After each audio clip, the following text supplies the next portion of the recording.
அமல் ரீதியாக சில அழகை நாம் உருவாக்கி கொள்ள வேண்டும். அதற்கு என்ன வழி? செயற்கையாக நாம் செய்யக்கூடிய அழகை விட இயற்கையாக அல்லாஹ் தரக்கூடிய அழகு, அது ஆன்மீக இபாதத்தின் மூலமாக, அமல்கள் மூலமாக சில அழகை அல்லாஹ் கொடுப்பான், பொலிவை கொடுப்பான், பிரகாசத்தை கொடுப்பான். இதுவெல்லாம் அதன் மூலமாக மட்டும்தான் கிடைக்கும். செயற்கையாக வேற எந்த சாதனத்தின் மூலமாக அதை பெற்றுக்கொள்ள முடியாது. பாருங்க, ஒரு ஹதீஸை சொல்றேன். ரசூலுல்லாஹி ஸல்லல்லாஹு அலைஹி வஸல்லம் இடத்திலே செய்தனா அபூ ஸைத் அம்ர் இப்னுல் அஹ்தப் ரலியல்லாஹு அன்ஹு என்ற ஒரு சஹாபி, இவங்க உட்காந்துருக்காங்க. ரசூல் ஸல்லல்லாஹு அலைஹி வஸல்லம் கொஞ்சம் தண்ணி கேட்டாங்க குடிக்கிறதுக்கு. அவங்க அந்த சஹாபி என்ன செய்கிறாங்கன்னா, வேகமாக போய் ஒரு குவளையில் தண்ணி எடுத்துட்டு ரசூலுல்லாஹி ஸல்லல்லாஹு அலைஹி வஸல்லமுக்கு வந்து கொடுக்க வந்தாங்க. என்னமோ தெரியல, ரசூலுல்லாஹ் கையில் கொடுத்த உடனே அந்த சஹாபி வேகமாக போகிறாங்க. யார் ரசூலுல்லாஹ், ஒரு நிமிஷம் அந்த குவளை தாங்களேன் அப்படின்னு வாங்கி, அந்த கோவளைக்குள்ள ஒரு ரோமம் இருந்தது, ஒரு முடி உள்ளே விழுந்து கிடந்துச்சு. அதை என்ன செஞ்சாங்க, அந்த சஹாபி தண்ணீருக்குள்ளே கிடந்த அந்த ரோமத்தை எடுத்து வெளியே போட்டுட்டு, நபியே, நீங்கள் குடிக்கும் பொழுது இது உங்களுக்கு டிஸ்டர்பாக வந்துடக்கூடாது, உங்களுக்கு இது இடைஞ்சலை கொடுத்துடக்கூடாது, எங்கள் மீது உச்சகட்டமான நலவை வைக்கக்கூடிய நீங்கள் உங்களின் மீது இந்த சின்ன ஒரு விஷயத்தை கூட நாங்கள் அடைவதற்கு பொறுத்து கொள்ள மாட்டோம், எனவேதான் இப்படி செய்த நபியே என்று சொல்லி அதை நீக்கி கொடுத்து ரசூலுல்லாஹ்ட்ட கொடுத்தாங்க. ரசூலுல்லாஹ் தண்ணியை வாங்கி குடிச்சிட்டு அம்ர் இப்னுல் அஹ்தப் ரலியல்லாஹு பக்கத்தில் கூப்பிட்டு என்ன செஞ்சாங்க தெரியுங்களா, அவங்களுடைய தலைமுடியெல்லாம் கையால் தடவி விட்டாங்க. அவருடைய தலைமுடியை மொத்தத்தையும் தடவி விட்டாங்க, தாடியினுடைய முடியை மொத்தத்தையும் தடவி விட்டாங்க. தடவி விட்டுட்டு ஒரு துவா செஞ்சாங்க. அதுதான் பெரிய பாக்கியம்.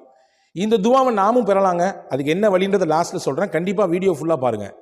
ரசூலுல்லாஹி ஸல்லல்லாஹு அலைஹி வஸல்லம் துவா செஞ்சாங்க. என்ன துவா செஞ்சாங்க? அல்லாஹும்ம ஜம்மில்ஹு ஓ அதிம் ஜமாலஹு. இதான் ரசூலுல்லாஹ் செஞ்ச துவா. யா அல்லாஹ், இவரை அழகாக ஆக்குவாயாக, இவருக்கு இருக்கிற அழகை நீ நிரந்தரமாக ஆக்குவாயாக. அழகை குறைச்சிடாத. அழகுன்றது எப்போதுமே இருக்காதுங்க, இல்லையா? வாலிபத்தில் இருக்கும்பொழுது அழகாக இருப்போம். ஒரு குறிப்பிட்ட காலத்துக்கு பின்னாடி தானாக ஆட்டோமேட்டிக்காக எவ்வளவுதான் செயற்கையாக அழகுகளை செஞ்சு கொண்டாலும் அந்த அழகு வயசு ஆக ஆக ஆக குறையதான் செய்யும். அது வந்து இயற்கை, அதை மாற்ற முடியாது. ரசூலுல்லாஹ் துவா செஞ்சாங்க, யா அல்லாஹ், இவரை நீ அழகாக்குவாயா, இவருடைய அழகை நிரந்தரமாக்குவாயா துவா செஞ்சாங்க. ஹதீஸில் வந்திருக்கு, ரசூலுல்லாஹ் கை வைத்து துவா செய்கிறதுனாலே இந்த அம்ர் இப்னுல் அஹ்தப் என்ற சஹாபி 100 வயசுக்கு மேலே வாழ்ந்தாங்களாம். அவருடைய தாடியிலையோ அல்லது ரோம முடியிலையோ ஒரு முடி கூட வெளுத்து போகலையாம், நரவலையாம். அப்படி கருகருன்னு இருப்பார், கருகருன்னு இருக்கும் அந்த முடியெல்லாம். அவருடைய அழகு, முகப்பொழிவு அப்படியே ஒரு சந்திரனை போன்ற அவருடைய முகம் எப்பொழுதுமே பிரகாசித்து கொண்டிருக்கும்.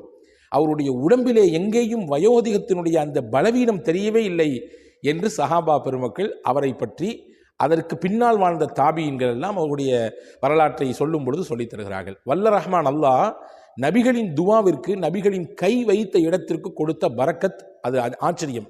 இதே நிலையை நாமும் அடைய முடியும். ரசூலுல்லாவை சந்தோஷப்படுத்தினார் இல்லையா, நபிக்கு மகிழ்ச்சியை கொடுத்தார். என்ன, அந்த சின்ன ரோமத்தை எடுத்து வெளியே போட்டுட்டு ரசூலுல்லாவுக்கு தூய்மையாக எந்த டிஸ்டர்பும் இல்லாத ஒரு தண்ணியை கொண்டு கொடுத்தாரு. அந்த எண்ணத்துக்கு தான் ரசூலுல்லாஹ் கொடுத்த ஒரு அங்கீகாரம் இது. நமக்கும் அந்த அங்கீகாரத்தை கிடைச்சிக்கலாம், நாமளும் அழகாக இருக்கலாம், வாழ்க்கை முழுக்க நிறை இல்லாமல் இருக்கலாம். அல்லாஹ்வினுடைய அருளால் அழகு குன்றிதான், அழகு குறைந்து போகாமல் நம்மை நாம் பாதுகாத்துக் கொள்ளலாம். எப்படி? ரசூலுல்லாவை நம்ம சந்தோஷப்படுத்தணும், அவ்வளோதான். நபியினுடைய சந்தோஷத்துக்கு நம்ம ஆளாகணும். நபியினுடைய சந்தோஷத்தை லேசாக பெறுறதுக்கு ஒரு சின்ன அமல் மட்டும் சொல்கிறேன், நிறைய இருக்குது, எக்கச்சக்கமாக இருக்குது. நபியை சந்தோஷப்படுத்துறதுக்கு நாயகத்தினுடைய சுன்னத்தை அமல் ஹயாத்தாக்கணும், அது நபிக்கு பெரிய சந்தோஷத்தை தரும். சின்ன ஒரு அமல், டெய்லி செய்ய வேண்டிய அமல், இதை நீங்கள் குறித்து கொள்ளுங்கள். இதன் மூலம் நபி சந்தோஷப்படுவார்கள். நபியின் சந்தோஷம் கிடைத்தால் நமக்கு அழகு கிடைக்கும், வனப்பு கிடைக்கும். காலம் முழுவதும் இளமை குன்றி போய்விடாமல், இளமை குறைந்து போய்விடாமல் நம்மை அது பாதுகாக்கும். என்ன அது அப்படின்னா, ஒவ்வொரு நாளும் தொழுகைக்காக வேண்டி பாங்கு சொல்கிறாங்க இல்லையா. நம்மள பல பேர் பாங்குகளை வீடுகள்லேருந்து கேட்குறோம். ஆனால் என்ன துரதிர்ஷ்டம் அப்படின்னா, பாங்கு சொல்லப்படுது பள்ளிவாசலில், வீடுகளில் உட்காந்து நல்ல சவுண்டை கூட்டி வச்சுட்டு இப்போ சில விஷயங்களை கேட்டுக்கிட்டு இருக்கிறோம் அல்லது பார்த்துட்டு இருக்கோம். அது வேற விஷயம் வச்சுங்களேன். அது பாங்குக்கு உதாசீனம் அப்படின்லாம் கிடையாது, எங்களுக்கு அதை பற்றி கவனம் இல்லை, அதனால் விட்டுறோம் அப்படின்ற மாதிரி சொல்லி கடந்து போகிறவங்க தான் நம்மள பல பேர். ஆனால் உள்ளபடியே பாங்கு சொல்லப்பட்டால், அசான் சொல்லப்பட்டால் பதில் சொல்ல வேண்டும். குறிப்பாக அசான் முடிஞ்சதுக்கு பின்னாடி ஒரு துவா ஓதணும். ரசூலுல்லாஹ் சொன்னாங்க, நாளைக்கு சொர்க்கத்தில் வசீலா என்ற ஒரு இடம் இருக்கிறது. அந்த இடத்த அல்லாஹ் தன்னுடைய அடியார்களிலே ஒருத்தருக்கு மட்டும்தான் கொடுப்பான், வேறு யாரும் கிடையாது. அந்த ஒருத்தராக நான் இருக்கணும்னு ஆசைப்படுறேன். எனவே நீங்கள் ஒவ்வொரு நாளும் அசான் முடிஞ்சதற்கு பிறகு, அதாவது தொழுகைக்கான அலைப்போசை பாங்கு முடிந்ததற்கு பிறகு பின்னால் நான் சொல்லித்தரக்கூடிய துவாவை ஓதுங்கள் என்று சொல்லி பெருமானா ஸல்லல்லாஹு அலைஹி வஸல்லம் சொன்னாங்க. சொல்லிட்டு ஒரு சுப செய்தியும் சொன்னாங்க. அது என்ன சுப செய்தி கடைசியில் சொல்கிறேன். ரசூலுல்லாஹ் என்ன துவா சொல்லியிருந்தாங்க, நம்மள எத்தனை பேருக்கு தெரியும்? அசானுக்கு பிறகு இந்த துவாவை ஓத வேண்டும் என்று? அல்லாஹும்ம ரப்ப ஹாதிஹி தஅவதி தாம்ம வஸ்ஸலாத்தில் காயிம ஆதி முஹம்மதனில் வசீல வல் ஃபதீல வபஅத்ஹு மகாமம் மஹ்மூத அல்லதி வஅத்த. இதுதான் அந்த துவா. புகாரி ஷரீஃபில் இந்த ஹதீஸ் வந்திருக்கிறது. ரசூலுல்லாஹ் சொன்னாங்க, இந்த துவாவில் நமக்கு அது அர்த்தம் தெரியுதோ தெரியலையோ, ஆனால் நம்ம சொல்கிறோம் அல்லாட்ட, யா அல்லாஹ் எங்கள் நபிக்கு நீ வசீலாவை கொடுக்க வேண்டும், அந்த இடத்தை கொடுக்கணும்.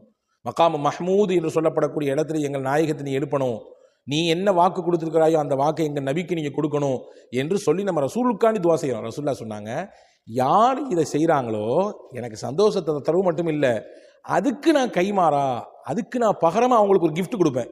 என்ன கிஃப்ட்டு அப்படின்னா, நாளை மறுமையிலே என்னுடைய சிபாரிசு அவர்களுக்கு கிடைக்கும். நாங்கள் சொல்லுவோம், யார் அசானுக்கு பிறகு இந்த துவா ஓதுறாங்களோ ரசூல்லாவுக்கு சந்தோஷத்தை கொடுக்குங்கிறது ஒரு செய்தி. ரெண்டாவது, ரசூல்லாவுடத்துல நமக்கு ஒரு கிஃப்ட் கிடைக்கும். என்ன கிஃப்ட்டு? நாளைக்கு மறுமையில் அல்லாஹ் அவனிடத்திலே நான் இந்த மக்களுக்காக வேண்டி பிரத்யேகமாக சிபாரிசு செய்வேன், நான் பரிந்துரை செய்வேன் என்று பெருமானார் ஸல்லல்லாஹு அலைஹி வஸல்லம் அவர்கள் சொன்னார்கள். அப்போ ஒரு கல்ல ரெண்டு மாங்கன்னு சொல்லுவாங்கள்ல, அது இதுதான். இதை ஓதுறதுனால ரசூலுல்லாவுக்கு சந்தோஷத்தை கொடுத்ததாக ஆட்சி, சந்தோஷம் கிடைச்சதுன்னா நமக்கு அம்ர் இப்னு அஹ்தம் ரலியல்லாஹு எப்படியான வாழ்க்கை கிடைச்சதோ, வாழ்க்கை முழுக்க இளமையாக இருந்தாங்களோ, எப்படி அழகாக இருந்தாங்களோ அதுவும் கிடைச்சி போயிடும். கூடுதலாக இந்த துவாவை ஓதுறதுனால நாளைக்கு மறுமையில் ரசூலுல்லாவுடைய பரிந்துரையும் கிடைத்து போய்விடும். எனவே அன்புக்குரிய சகோதரர்களை, இனிமேல் கவனத்தில் கொள்ளுங்கள், சுனன்களை நாம் பின்பற்ற வேண்டும். குறிப்பாக அசானுக்கு பிறகு இந்த துவாவை கண்டிப்பாக ஓத வேண்டும். ஓதி வாருவோம். வல்ல அல்லாஹ்வின் உயர்ந்த அந்தஸ்தையும் அவனுடைய உயர்தரமான திருப்பொருத்தத்தையும் ரசூலுடைய துவாவையும் பெறுவோம். வஸ்ஸலாம். அஸ்ஸலாமு அலைக்கும்.